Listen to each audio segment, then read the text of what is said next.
தான் செல்வாய் மலைகளின் குகையிலே நானும் தான்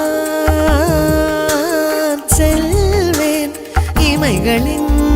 குகையிலே சிவப்பு நிறமது வழியினில் தெரிந்ததும் நிற்பாய நீயும் இவளின் இதழ் நிறம் பார்த்ததும் என் இதயம் நிற்காத பாவம் உள்ளே இங்கெல்லோரும் தூங்க நான் மட்டும் தூங்காததேன் என்று சொல்வாயா ரயிலே ரயிலே ஒரு நிமிஷம் ரதியை பார்க்க நிற்பாயா பார்த்தால் நீ என் போல் கடன் புரள்வா ரயிலே போலி